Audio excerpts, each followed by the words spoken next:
Good evening. I'd like to welcome everybody to the Town of McCordsville Town Hall. We're going to do our debate for Hancock County Commissioners. Before we get started, I'm going to read a few rules. And the way the format is going to go this evening. There will be no opening remarks from the candidates, nor will there be any rebuttals. Each candidate will have the opportunity to answer 4 questions as submitted by the debate committee of Hancock County. If time permits, we will ask up to 5 questions from you, the audience. If you have a question, write it on the card that was on your seat, hold your hand up, somebody will come and get that card from you. We're expecting to take 1 to 1.5 hours for our debate. We'll have 2 minutes responses to each question. At the end of the question session, each candidate will have a 2-minute closing remarks session. We do have a timekeeper, gentlemen, in the front row. She will stop you at the end of your 2 minutes, I promise. She has promised me she will. Okay. To start off with, I'd like to introduce Mark Huber, who is a lifelong resident of Hancock County, and Kent Fisk, who is also a lifelong resident of Hancock County. Gentlemen, ready? Whenever you are. All right. We did a scientific drawing to see who would go first tonight by rolling a dice. Mr. Huber won that, and here we go. Mr. Huber, what are your top 3 priorities for your time in office as Hancock County Commissioner? The next 4 years, I'd like to still concentrate on all the roads. I mean, that was one of the big things I campaigned on the first time. We've come a long way with the roads, maintenance programs. We've touched about 67% of all the county roads already in my first term. So the roads are a big concern. The maintenance, paving as well. All the paving we can get done. We have our potholes. Our expense from about 5 years ago was about $300,000. That's been reduced down to around $65,000 in 2017. So our maintenance program is working. The chip and seal, the crack seal, all the different things we've been doing is helping maintain the roads. The expense is going down to the taxpayers with potholes and other types of maintenance. So that's one of my big things. The capital improvement plan is another thing that I like to see continued on, continue to maintain that, update it for all the county buildings and road projects and various things. Keep our eye on things 5 to 10 years out with the capital improvement plan, so we can plan on financing, budgeting, make sure we have everything in order with different kinds of grants and different things that come through. So that capital improvement plan is a big part of it, and then. Probably the final thing is trying to get a handle on the drugs and opioid crisis that is plaguing our county. I think it's a lot worse than everybody thinks it is. I know that's a big concern to everybody, but that's something I think we got to get a handle on, and so that'll be something we try to move forward with internally and try to get some things going in that direction. So, all right, thank you. Mr. Fisk, what are your top 3 priorities for your time in office? Well, I'll start out with the easy one. We need to improve the judicial system we have now to include treatment for mental illness and for drug addiction. And I'm sure we'll have questions on that later, so we don't have to spend a lot of time on that. But that is one of their top priorities we'll hopefully solve in the next 4 years. Economic development is a priority for me because we've had some economic development, but we still lag way behind in our wages. You know, I could have got a job coming out of college 30 years ago at a lot higher rate than you can now. And so, you know, we got to start focusing on not giving tax abatements to everybody that just comes into the county. We got to start encouraging the companies that have higher wages, have better benefits. We don't have an unlimited amount of space left on our roads and, you know, for warehouses and stuff like that. So economic development's a big one. And quality of life. You know, I've lived here all my life. We lack in amenities. You know, reasons for other people to come to the county, reasons for people that work here that make high wages to live in the county. You know, my wife's complaining all the time, you know, about the food. We don't, you know, we can't get the you know, Chick-fil-A's and stuff to locate here because we don't have reasons for people to come to our county. So our amenities are really bad, and they've turned down dozens of them over the years, and I think it's time. They always said, oh, it's the county fathers that stopped this or something. I don't know who the county fathers are, but I think if I'm a commissioner, I might be one of them. So I think it's time to start working on that. Think you. Mr. Fisk, this next question will go to you first. If planned ballot initiatives fail, what is your plan B? Planned balloted initiatives. Yes. If your planned ballot initiatives, the current jail situation. Okay, yeah, the only thing that's on the table right now, unfortunately, is the $55 million, 450 cell mega building or mega cell at the incarceration, or that they're wanting to build. We didn't have time to create other parts of it for treatment. We don't have specifics on any of that. And so therefore, what's on here now, which I didn't agree to putting this on this ballot because we haven't had time to figure out the other things that needed to be talked about. It's been pushed through too fast. It should have been on the November ballot because we don't know what we're going to do about treatment. We don't know what we're going to do about mental illness. We don't know what we're going to do about those things. Only things on there right now is the $55 million plan. If that does pass, then property tax can be used equally throughout the county. The only thing we have done at this point, and the only thing we've agreed on two things, basically. That we need to do something, and that we were going to use half property tax and half income tax. And if this doesn't pass, then that puts a big burden on the income tax, because then it's tough to use a property tax, because then all of a sudden we're into using the cap system, where some people in the county don't pay any and others pay a lot more. So, you know, I'm disappointed that the commissioners put this on this ballot. We weren't asked. There was no unanimous vote. The council didn't get a say in it. I wish we'd had another 6 months to work out all the issues. We're trying to work them out now. But you know, if it doesn't pass, it is going to create even more burden. Mr. Huber, if your planned ballot initiatives fail, what is your plan B? Well, to start off, I mean, I guess the council was very much involved in this, just to correct a few things. I mean, this problem hadn't just popped up. There's been studies done since 2010 for jail overcrowding, and back in 2010, they recommended that we build a facility, but it died there because nobody kept pushing. Times were a little tough with the economics downturn and things, so it's not something just popped up. The council was invited to every meeting. The council sat in on several meetings.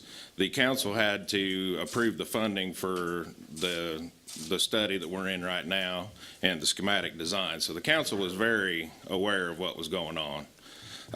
As far as it being a mega building, I mean, it's not a mega building. There's a lot of pieces to this. It's not just a jail. It takes care of issues with the prosecutor, the probation office, room for a fourth court. It adds space to community corrections, and it does add jail cells.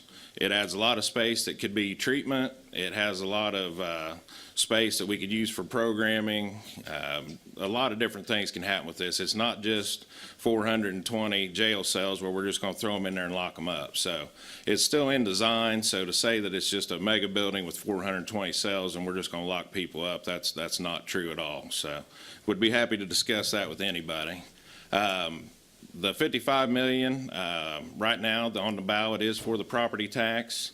That was so if it passes on the ballot, then if property tax is used, any percentage, then everybody would pay.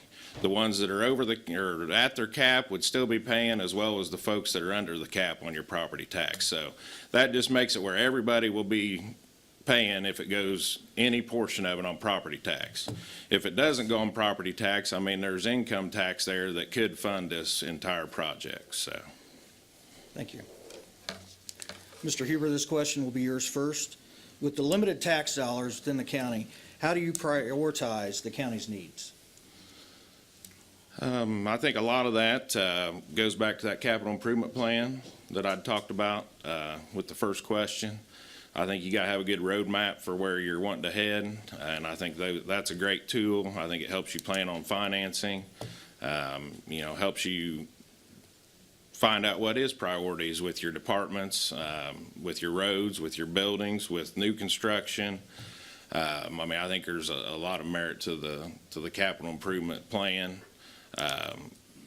With that being said, obviously, I think roads are a priority. Safety issues are a priority. We got to have safe roads, safe community. I feel like that's one of the main jobs of a commissioner is to provide safety to the community, whether it's through law enforcement, safe roads,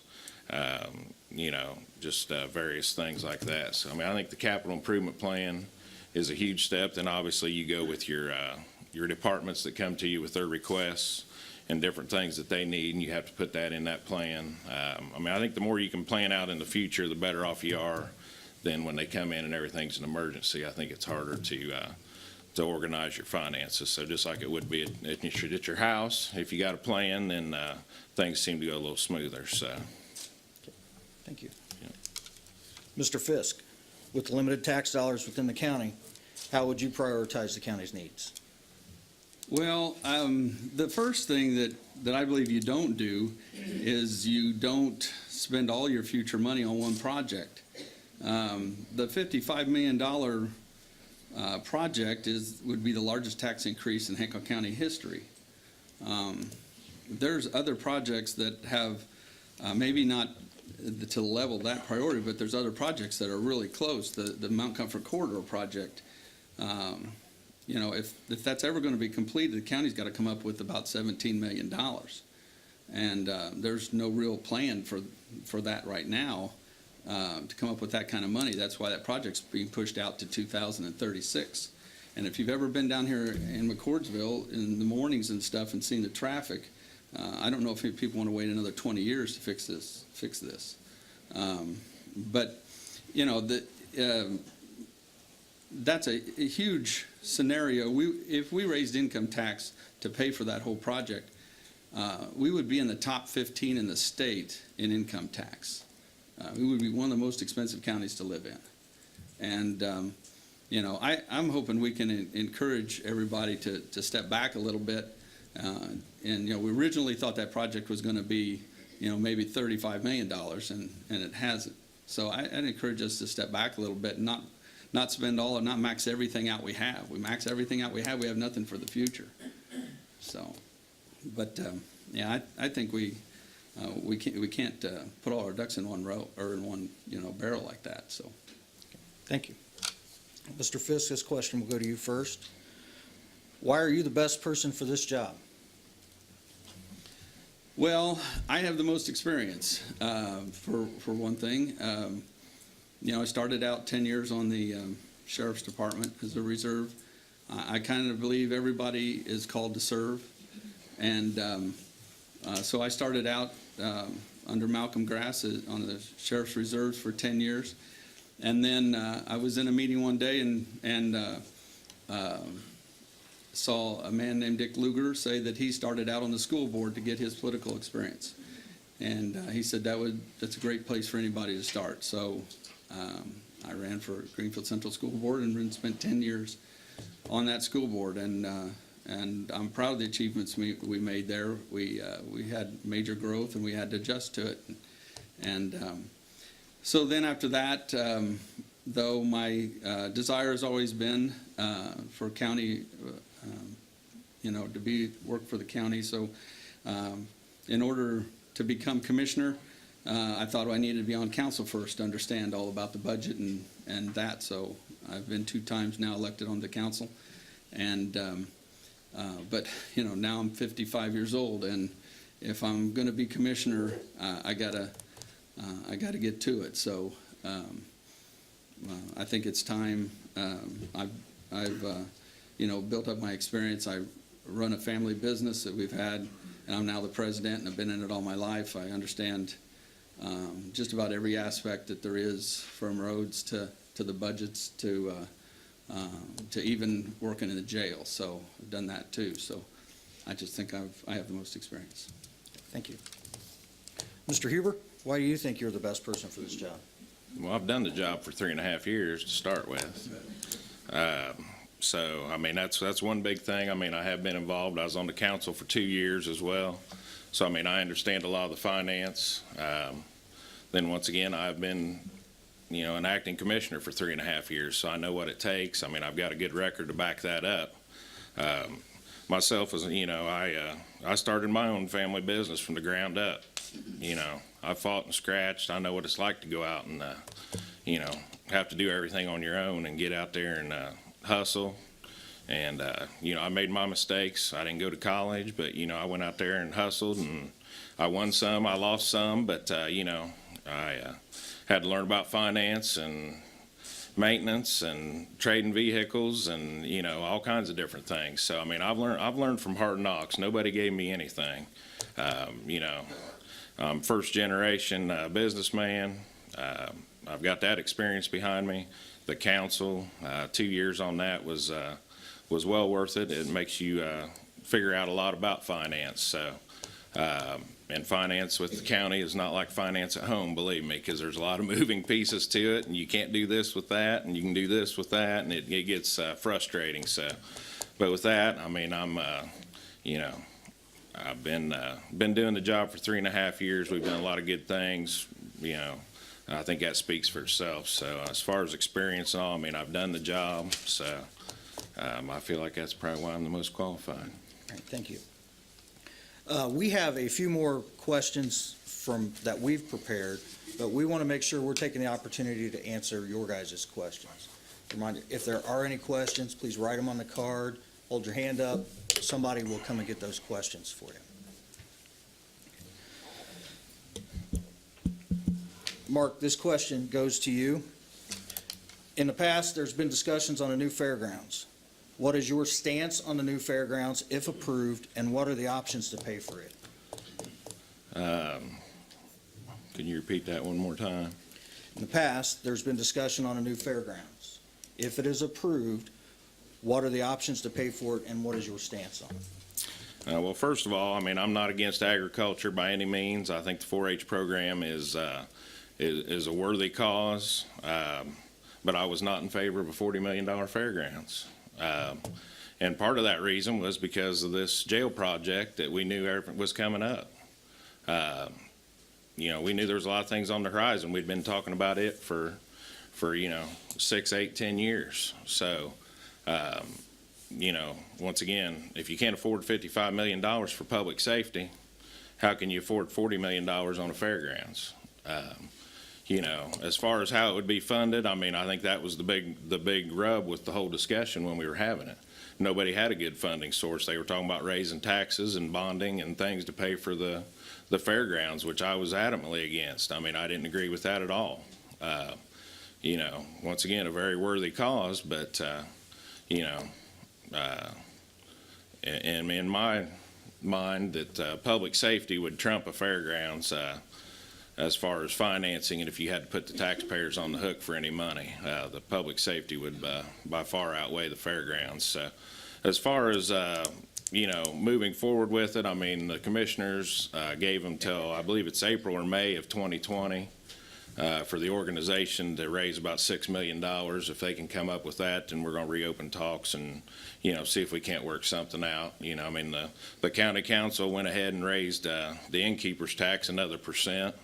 And, for a project that's not even on the books, doesn't even have any hard plans. So we've been racking that money up, which I feel like that tax should be taken off because the project's not going anywhere right now. So if it would take back off, then that's something they could relook at, but they need to take that off the books. So, but as far as financing, I mean, I really don't know because I didn't know how they were going to do it the first time around. Thank you. Mr. Fisk, what is your stance on the new fairgrounds, and what are our options to pay for it? Well, unlike this project, the fairgrounds project went through about 2 years of public input and 2 years of committees, and getting a lot of people's ideas. And in the end, the only thing that was agreed upon was a $16 million project, which included an exposition convention building. And yes, I'm in favor of us in doing something with our fairgrounds and including larger structures for year-round capabilities. We got support from the hotels that pay the innkeeper tax, because from November to May, or from October to May, they really suffer. They can't put people in the beds. There's no reason to come to Greenfield. And if you could hold year-round shows and year-round horse and cattle shows, you could bring a lot of people into the community. Right now, the way it stands is Representative Cherry has been trying to get a food and beverage tax increase to help pay for it. And, we've been told every year, that it's going to go through and it's going to go through, and it hasn't. So I think this year, the money that was raised from that tax, that they're spending about $92,000 on it, repaving the current fairgrounds. And that's a good thing, because if you've ever been out there, it's, the pavement's as old as dirt. And but it's still, if you took 16 million off the 55 and spent 49 or 39 on one and 16 other, you'd have two good projects. So no, I've seen counties that don't have 4-H projects or 4-H programs, and I've seen what's happened to them. So thank you. Thank you. Mr. Fisk, this is a question from the audience. If a new jail is built, how will the county pay for all of the new employees that will be needed to staff it? Well, that's another thing that hasn't been decided yet. That's why it's too early for this to go to referendum. We do know the limitations. You can't use property tax to pay for that. And the new law that came out that said that we could raise income tax says you can't use that money to pay for employees and stuff. The program, it's the 7-story program that's on the ballot right now, says that $3.8 million a year is going to be needed in extra money to pay for everything when it's full. Okay, that's it's a huge amount of it's more than 50% of what the current sheriff budget is total. We have about $16 million of discretionary spending a year, and to add 25% to that, we don't have the money. We don't have it. I've heard people say 17, 20, 22, how many more people jail that they need, to operate this facility. If we were building treatment, those dollars are reimbursed by the state up to 80, 90%. And the other counties that are doing treatment and housing and relieving their pressure in their jail with treatment, those people didn't have any tax increases, because the state is refunding them. Work release money gets refunded back from the state. So those programs, basically, for me on the council, those programs self-support themselves. But we don't get a penny for another jailer. We need other jailers, but we don't get a penny. We don't need 20 of them. So I just think that we haven't had time to work through this. We don't know where that money's going to come from. We don't know what we're going to have to increase to get it. And thank you. Thank you. Mr. Huber, if a new jail is built, how will the county pay for all of the new employees that will be needed to staff it? Well, I wouldn't want to tell the council how to do their job, but some ideas that I would have, first of all, it's not $3.8 million in additional staffing. I've got the paperwork up here if anybody wants to see it. It's about $1.5 million, roughly, 1.7 maybe, somewhere in that range. And that's if it requires all the staff that they've projected. So, that's if it was fully staffed. it would be an additional 1.5 to 1.7. The 3.8 is just not true. One way to think about paying for some of it, probably wouldn't pay for all of it, but level 6 felonies, the state pays us for. They pay us $35 a day. With that right there, just currently, we're sending out roughly about 40 level 6 inmates to other facilities to house them because we don't have space in our current jail. So if you take 40 times $35 a day, I think just with that math, not even considering any of the other, I think we might be even sending a few more than 40 out, 'cause I think we're sending some women out now. But around 40 is the number that I've heard recently, but it might be a little more. But that's probably somewhere around $500,000 a year that could be put right back into paying for these jailers. So that gets you part of the way. The thing with that is, though, when that's reimbursed, if the money's being taken out of Lowett to be paid for jailers' salaries, when that money's reimbursed, it goes into the general fund. So if the council doesn't reappropriate that money out of the general fund and put that into the salaries line item for the jailers, then basically that just builds the bottom line on the general fund, and that's why there's some of that balance at the end of the year. Okay, thank you. Mr. Huber, this is another question from the audience. What options exist to alleviate overcrowding in the jail, mental health, and drug rehab? Well, our current options are basically we're shipping everything out because we're just out of space. I mean, we've got folks going into the jail now that are doing treatment programs within the jail. They're doing them in day rooms that probably have 15 to 30 inmates in them. Out of those 15 or 30, you got 8 or 10 maybe that really want to try to change their lives, and then the rest of them, really don't want to, so it's kind of counterproductive. We outsource a lot of it. I mean, we're paying money to probably 3 or 4 different halfway houses to get beds in those spaces to get people into to try to get them their treatment. We do have the money that comes from the state for some of the treatment programs that our current probation department takes care of over at the jail. And they do a great job. They're one of the few in the state that get reimbursed from the state for those treatment programs and the services that they provide. So, there's a lot of different things that could be done if we had the space, but we're out of space. That's the bottom line, and it's not 420 beds just to lock people up. With the new proposed facility, it gives us a lot of space that those folks that are doing the good projects from probation, they can add to those. We can get some of that reimbursement money back from the state, get that number increased to help pay for some of that. We can quit shipping our people out. We can quit paying $75,000 a year to halfway houses, and we can do that stuff in-house with our own people. We can pay those salaries if we have the space, and we can drive the bus for our community. We don't have to send it out to everybody else. So, when you send people to Indianapolis to a halfway house, you lose, some control in what kind of services they're truly getting. So, I think that could be done a lot better in-house with our own staff and continue the good things they're doing. Thank you. Mr. Fisk, what options exist to alleviate overcrowding in the jail, mental health, and drug rehab?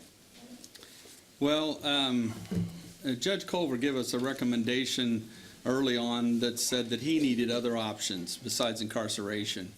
Incarceration hasn't worked for 200 years. There's a 90% recidivism rate. I said that right? And so he wanted other options for people that don't need to be in maximum security. There's probably 75% of the people in there would be eligible for some other type of help, and one of them is work release. Our work release, there's people waiting to be in work release. We have 60, 70 women in the jail right now, and we have 12 work release beds. And it not only will alleviate the people in the space in the jail, it also gives them some type of transition before they're let out. Some type of way to get a job, way to actually build their life back, because a lot of them have lost all that. We don't have adequate mental health facilities. we're way over our head when we were handling mental illness in our current situation. I just can't believe we're back 50 years ago what we're doing. I mean, we need to partner with like the hospital or somebody, create some area that we can handle mental illness, and it's not being monitored every day by jailers and people that don't have experience in that. It's not a good situation for us. And then we need treatment. We need to be able to treat women and men separately. The numbers on treatment have been coming in real good for 10 years. Other places have been treating people, and they're getting about 45% of them not coming back and being arrested. That's huge in our world compared to 90% that gets rearrested. Mm-hmm. And I'm not for not building something. We need to build something, but we need to build treatment and help work release. Thank you. Obviously, the jail project is an important issue. Is this referendum a one-and-done deal? Can it be revisited in the following year or two? If so, would you consider waiting? Mr. Fisk, I'm sorry, that question's to you. Okay. Absolutely. I think we're way ahead of ourselves in this. There is some laws. If the referendum doesn't go through, or if it doesn't pass, then there's a 12-month waiting period before you could do it again. But there's so many answers that we still have to search out, and we've all come to some consensus verbally in meetings that we need to get more specific on treatment. We need to get more specific on these other things, and maybe not build as many maximum security beds. But there's nothing on paper yet. That stuff takes time. We're fumbling around trying to answer questions about income tax and stuff like that we really don't know. Like I said, the only thing that we've agreed on is that we were going to try to do half and half. But I was in hopes that this question would be for the November ballot. But we're faced with it now, and every time we work on it, we just come up with more questions. So we're going to have to, at some point, slow down and answer these before we can decide how much tax we need to increase and how it's going to be paid for. Thank you. Mr. Huber, is the referendum a one-and-done deal vote? Can it be revisited in the following year or two? If so, would you consider waiting? He's absolutely right. I mean, by law, you have to wait a year before you could put it back on a referendum. Maybe against my, probably at,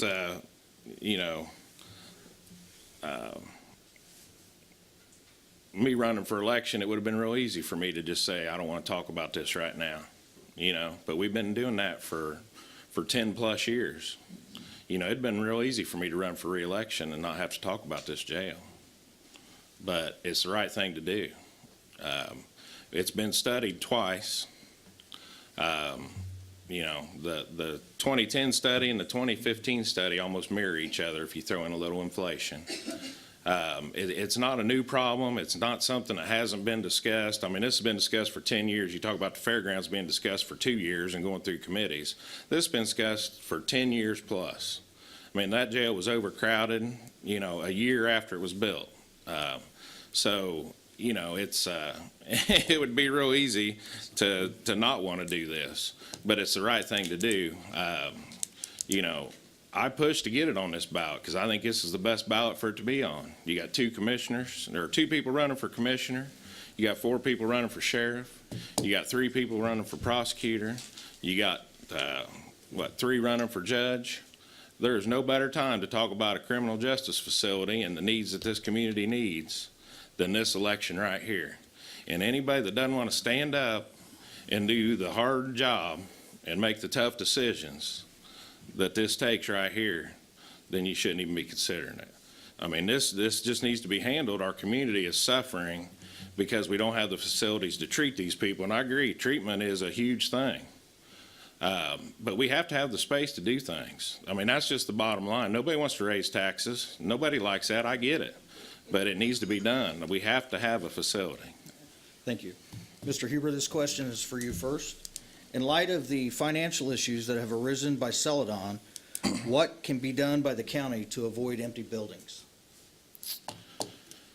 Well, fortunately, with the Celadon project, I believe we have a tenant that's going to be taking over the Celadon, where the building sits, that structure right there, in about, I think it's about 60 acres, that I believe they're going to take that over. And so that's going to become productive. That's going to be on the tax rolls. There's no abatement on that. They're going to be paying like all of us sitting in this room, which is a breath of fresh air because we abate way too much. So we were really fortunate because that was a unique piece of property. And hopefully that deal gets finished. I mean, it's not in stone, but they've reached a lot of their approvals. And so hopefully that continues. You know, I mean, I think Hancock County's got a lot to offer. I don't think we need to give away the farm every time somebody wants to come into town. So, you know, the vacant buildings, I mean, obviously that's a business thing. Some people are ups and downs. Some is because they can't make it. Some is by choice they leave. You know, filling those vacant buildings, I think we just have to get aggressive and reach out to people. I mean, you know, Skip Cooker does an amazing job, and everybody over at the economic department. You know, trying to fill those buildings, trying to get new construction, adding to the tax base. I mean, you know, I think they do great work over there. So I know there's a lot of empty buildings. There's less empty buildings now than there was, you know, 6 or 8 years ago. So that's a long process to get those buildings filled back up. But, I mean, I think we're on the right track. And I think you just got to get out there and meet people and show what Hancock County has to offer and try to put them in buildings that fit their needs. Thank you. Mr. Fisk, in light of the financial issues that have arisen with Celadon, what can be done by the county to avoid empty buildings? Well, first, I want to finish the thought I had on one of the last questions. You know, the current building project that the referendum is based on between $300 and $350 a square foot. And, you know, if we built minimum security or treatment or, you know, work release, you're talking a third of the dollars per square foot. So the current work release building costs $1.6 million. And so it's hard to imagine $55 million being spent on something basically on the same ground. I know we're going to renovate some other parts of the things, but that really hasn't been stuck in the plan yet either. When I came on the council, we were basically any company that wanted to come during the recession, any company that wanted to come to Greenfield or Hancock County, we were encouraging them to. Now time is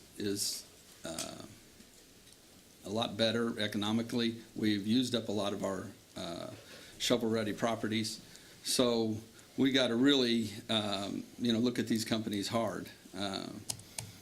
And I think it's time to maybe even sit down and discuss about impact fees and things like that. If a company comes in and has 20 or 30 employees and brings 1,000 trucks, you know, every other day into the community, we just don't have the infrastructure for that type.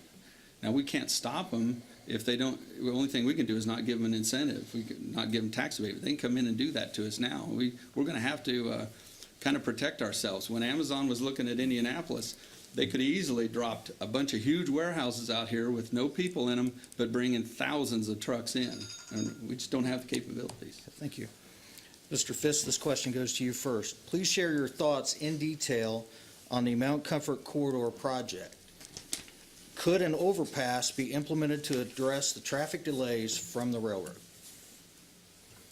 The Mount Comfort Road project, it started a long time ago, and a lot of the money used to get it to where it's at right now came out of the TIF district in Mount Comfort.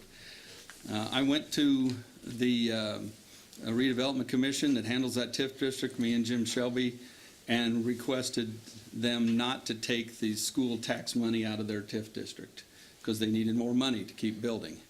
That TIF district is different than the one in Greenfield.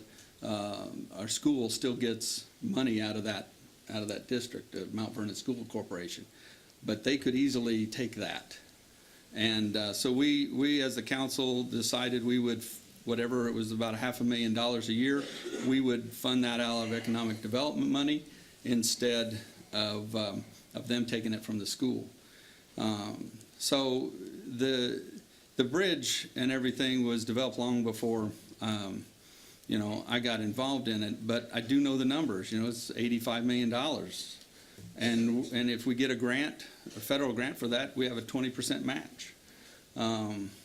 And so it's going to take federal dollars. It's going to take infrastructure coming down from somewhere else to help us with that. But we've got a lot of people up here suffering, with traffic. And it'll stifle this area, and it'll stifle everybody, and just the quality of life goes down once we get to this point. And like I said, at the current rate, it's like 20 years out, and even at that, our match is huge. So, I'm for lobbying everybody from the White House on down to help us get money to alleviate some of this traffic. And I think we should be meeting with the other counties and talking about our traffic issues. We don't. I've never sat on a meeting with other counties. Thank you. Mr. Huber, please share your thoughts in detail on the Mount Comfort Corridor project. Could an overpass be implemented to address traffic delays from the railroad? Well, the answer to the overpass is yes. I mean, actually just here, I think it's been within the last month, they announced it's called a TRAX grant, and it's actually to add separation, build bridges, basically, or overpasses with over existing railroads because of the impact that the railroads have on all communities, and McCordsville is obviously one of those. So, I mean, that is a possibility. I mean, actually, the county engineers already called them to try to get some preliminary ideas on how that grant's going to work. It's still very new, so not too many people know a whole lot about it, and they're not exactly sure how that's going to function. So that's another tool in the toolbox that hopefully maybe we can use to try to help promote this corridor here. But I mean, the corridor is moving forward. We were just awarded here in the last 90 days about $20 million for road projects. And a big portion of that was the next phase here on Mount Comfort Road from the roundabout north, which actually comes up about a half mile into the town of McCordsville, your actual territory. So, and on the county's dime, we're going to fix the intersection at 500 North and 600 West. So even though that project and the funding doesn't come out until I think 2020 or 2021, I mean, we're a couple years out before that'll start. But that project's moving forward. Then obviously after that, the county gets into some situations because we get into the actual town's jurisdiction. And for any kind of grants or anything, the town has to be involved in that because the county cannot, go purchase ground and right-of-ways and things like that. So, I mean, it's been on the radar. I mean, we've offered up some deals, some suggestions on how to help pay for it, and we just haven't quite got there yet. Thank you.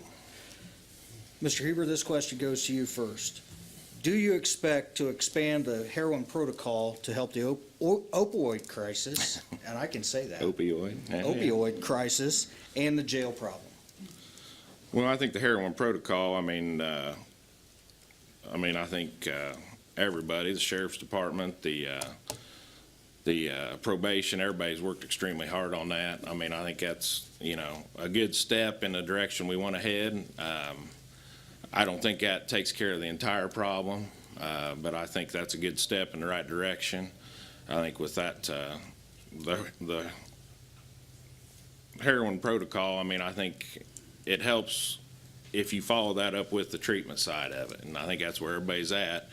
If you can get them on that right path, you can follow up with treatment. I mean, they got to have structure you know, they got to almost be retrained because of what the drugs have done to them. So, I mean, I think that starts helping with some of the mental things and things that go on in the brain. I'm no doctor, so I'm not exactly sure what all that is, but I've had it explained to me. But how that affects your brain and your need for that, I think that's a good step. And then I think if you follow that up with treatment and, you know, start introducing them back to work and, you know, just normal life, I think that that program can be an even bigger success. But I think we need to do a lot more on the back end of it. We can't just expect to give them, you know, 3 or 4 shots and think that that's going to take care of the problem. It goes a lot deeper than that, and we have to really work on the back end and the follow through and more treatment and more programs, more education, probably just following up with them even once they're, you know, through a lot of the programs, just going through and making sure that they're still on the right path. So, I mean, I think it's a great program. I think it's done a lot, but I think with some on the back end of that, it could be an even greater program. Thank you. Mr. Fisk, do you expect to expand the heroin protocol to help the opioid crisis and jail problem? Absolutely. Let's first start at the beginning of how to solve the whole problem. A couple of years ago, about maybe 3 years ago now, we created a drug task force here in Hancock County. We took money out of our rainy day to pay for it because we didn't have it readily available, but we figured this was a high priority, and we wanted to stop the dealing that's happening in the county. And so you have to work at that end of it also. You've got to stop the drugs from coming in somehow.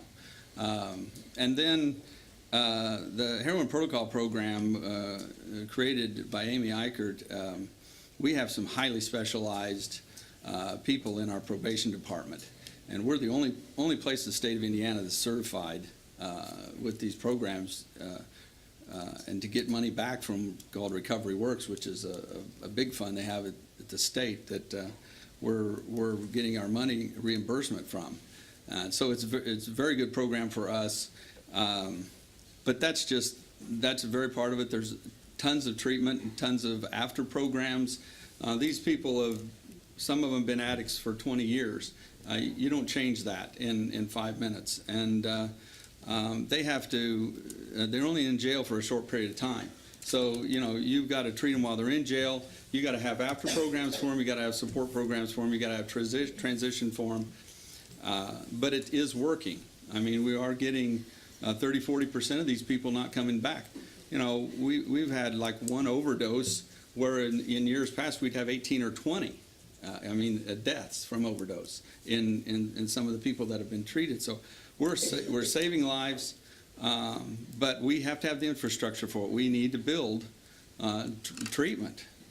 We need to build places to take these people out of the major population of the jail and isolate them in for treatment. Thank you. Mr. Fisk, this question comes to you first. What is your opinion on which project yields a better return for Hancock County taxpayers, a new jail or Mount Comfort Road improvements? Well, a better return on our investment. There isn't a lot of investment if you're treating and if you're using work release. We don't have to use a lot of our own money to accomplish that. The jail issue, there's 44 counties in this state that have overcrowded jails. The state really did us a great job when they started closing their facilities and pushing their people back down to us. There's going to be 20 huge facilities built in this area probably in the next 5-10 years. There could possibly be empty jail cells all the way around. I don't know if it's to our benefit to be the leader and build the first one, but the Mount Comfort corridor problem, it will literally stifle this area, and even though it's not as big of an investment, I think it's just right now it's just as important. It's been around a long time. They've been trying to solve this problem for quite a bit. I disagree a little bit with we haven't been overcrowded for 20 years. If you look at the numbers through the middle, like 10, 11, 12, 13, we didn't have an overcrowding issue then. We didn't have an opioid crisis in 2002. It's because of that that's really caused this. So, both things have to have money spent on them. Both things have to be done somehow. Let's just hope we can do them without breaking the bank. Thank you. Mr. Huber, what is your opinion on which project yields a better return for Hancock County taxpayers, a new jail or Mount Comfort Road improvements? Well, that's a good question. They're both very important. I mean, I guess the way I would look at it is if we don't do something to control the drug epidemic, then you can drag all the people you want into town up and down the corridor, but nobody's going to want to stay here because the community's unsafe. So, I mean, I think, once again, I think they're both needed projects. I think as leaders in the community, we have to sit down and figure out how we're going to do it and how we're going to pay for it. I think we got to get creative. I mean, like I said, we've just received in my first 3.5 years, we've received about $28 million in grants to help pay for a lot of the large, capital projects. So, I mean, you have to reach out. You have to have people fighting for those grants. You have to go out and talk to people. You have to go downtown and talk to the legislators. I mean, you have to get out there and work to make that happen. The same with the jail. I mean, we requested the 1% for the income tax and worked with the folks downtown, and they were fortunate enough to grant it to us. So, I mean, to say is one more important than the other, I mean, obviously for economic development and all, probably the corridor is more important. But once again, if the community's not safe and drugs are running wild, nobody's going to want to come here and locate. So, talking about the jail not being overcrowded, I mean, I'm pretty sure the jail's been overcrowded for 15, 20 years. I mean, I think it was overcrowded, or at capacity a year after it was built. So, that little dip we saw that the jail wasn't full, if you go back and look, that's when we didn't have a drug task force up and running. So, you guys make your own deduction on that. I mean, I believe that probably has something to do with it. I think the drugs probably got a big foothold right in that short period of time.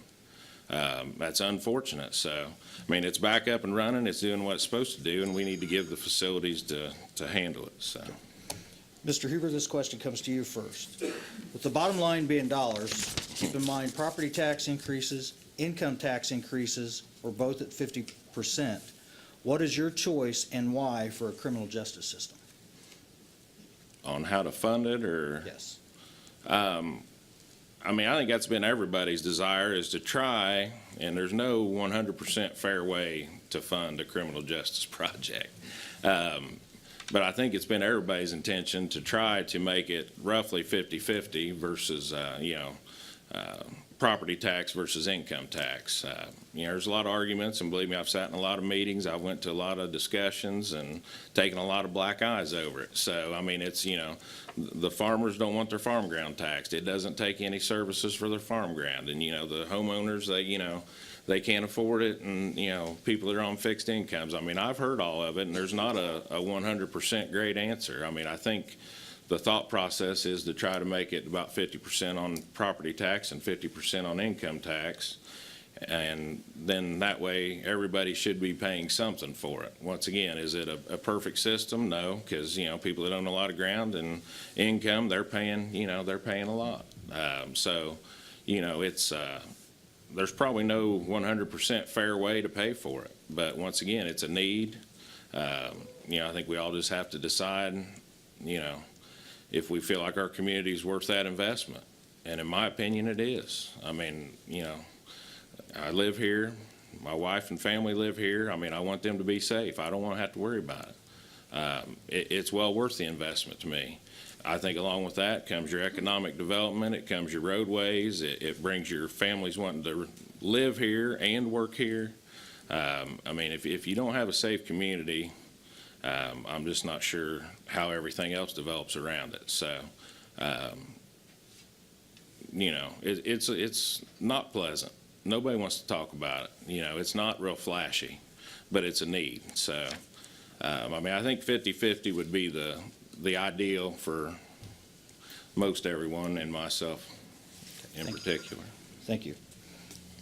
Mr. Fisk, bottom line being dollars. Property tax, keeping in mind property taxes, income tax increases are both at 50%. What is your choice and why for a criminal justice center? Well, the first thing that I'd like to see us do is figure out how to solve our problem without spending so much money on one end of it.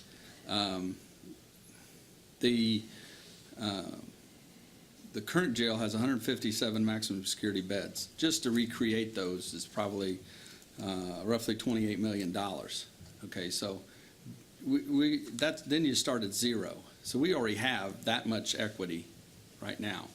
You know, there's in that jail now, there's roughly 20% of those people are violent crime or criminals. Okay, so we have a lot of maximum security space left after we just isolate down to just violent crimes, and we put the drug addicts in treatment, and the people that are there for other reasons in work release and things like that are waiting to be there now. We did agree between everybody when we started the project that we would try to split it 50-50.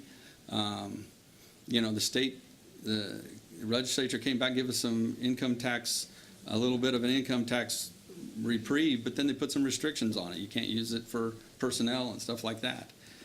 So that puts a burden on income tax over property tax now. And we don't know what the referendum's going to do. We don't know if we're going to be able to property tax everybody equally or not. That's a big thing. If somebody on the west side of the county that's maxed out on their cap doesn't pay a dime, and somebody that on the east side of the county that's not maxed out pays double, it's not fair. So you know, just there's a lot left for us to do. I agreed to the resolution, said we'd try. We didn't say we were going to. It just said we would try to keep it as even as we could, because it does affect everybody. Gentlemen, I'm going to spare you. I've got one more question before we go to closing. All right. Mr. Fisk, this question goes to you first. If the jail has been discussed for the past 10 years, why has the citizens of this county not heard about it until now? Well, the study that was done in 2010 basically said that we needed to increase work release and increase some of the other things to keep up with the population problem. And in 2010, we didn't have a dime to spend. You know, we were, I think the county government had enough money at the end of the year to run about 3 days. Okay, we were in heavy recession, so it was never, there wasn't even an option at that point of building anything or expanding anything. And then as far as I've been on the council for 6 years, you know, only in the last 12 months or so as we really started working on this. So and that's only because now the economy is good enough that that we actually have the funds or the ability to funds to do it without raising people's taxes. There was no way to get this or raise people's taxes back in 2009, 10, 11, 12, even 13. In our county, we were lucky to stay in the black. And it was the people that were in charge at that time did a real good job. You know, the older council people and stuff like that are keeping us from having major problems. So it's time, and it's time we do something. And I think we know all the parts of it. We just got to put it together and get our heads together. Thank you. Mr. Huber, if a jail has been discussed for 10 years, why is the citizens of Hancock County just now hearing, or not heard about it until now? Well, I'm not sure. I mean, I've been around for about 6 years as well. I mean, I was on the county council for 2 and commissioner for 3.5 here now. I mean, it was discussed back when I was on the council. Once again, it's true, times were a lot tougher.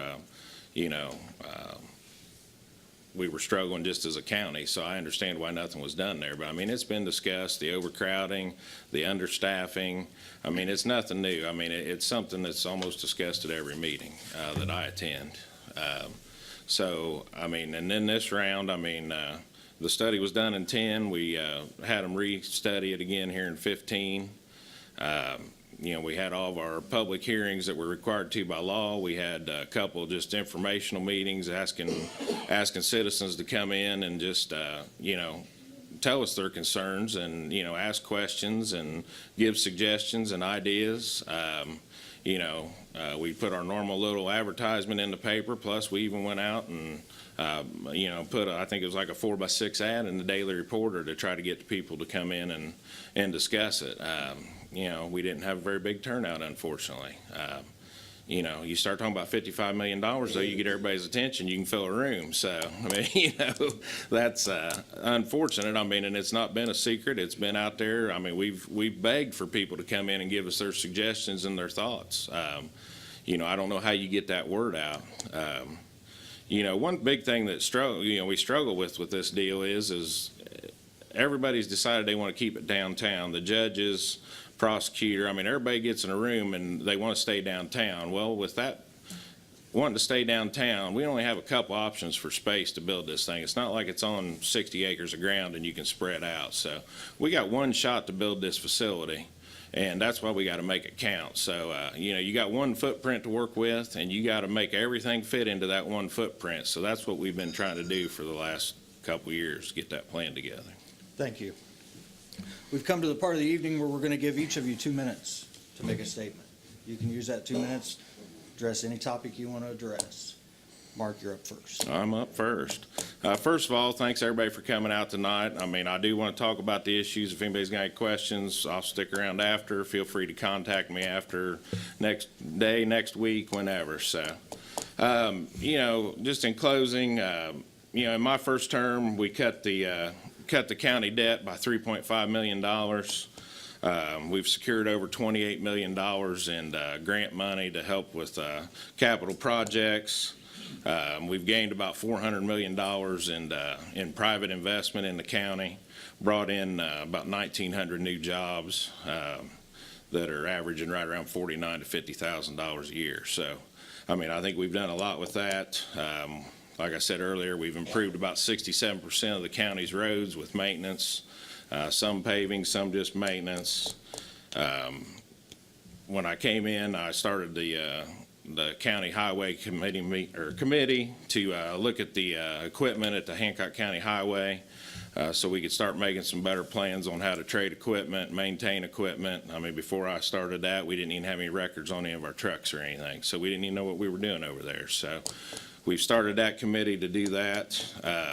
You know, I've been very proactive with the jail project and the, you know, criminal justice and probation and the sheriff's department. You know, ever since I've been a commissioner, we've recommended to the council that they fund more jail officers and deputies and all over the sheriff's department to fill some of the voids in the staffing. You know, last year we, you know, asked that they come up with a plan and hire 2 people a year for the next 4 years to get the staffing up to an adequate level that's been asked for ever since I've been involved. You know, I'm a first generation business owner, first generation elected official. You know, I didn't get into this for the insurance or the pay. I got into it to try to make a difference for the people of Hancock County. So that's what I'm here trying to do. I'd appreciate your vote May 8th. Thank you. Mr. Fisk, your 2 minutes. Well, thank you, everybody, for coming and listening to us. You know, thanks to Mark for sitting here next to me. And we sit in a lot of meetings together, and sometimes we differ, but we get along pretty well. And, you know, he takes my stuff. Sometimes I'm a little harsh, but I think with the commissioner position, there's a few things that I would like to have start that aren't there right now. One of them would be we don't have any type of regional meetings with other counties that have like problems with us of any substantial thing, and I think that with 44 other counties with overcrowding and stuff like that, you know, we could have done a little bit better job of putting pressure on the state. You know, for the problems they've created us, and I think in the future we'll still have to do that. We had a part of the old prosecutor's office fall in the ceiling the other day, and so I think we need to implement some yearly inspections on our older buildings and make sure we don't get anybody hurt, those type of things. And, a lot of the things that Mark talked about, I can do, we both work on. When I came on the council, we were about a 4.1 tax rate on your property tax. Now it's 3.4, so we have reduced property taxes for the last 6 years. Mostly that's through, not acquiring a bunch of new debt. And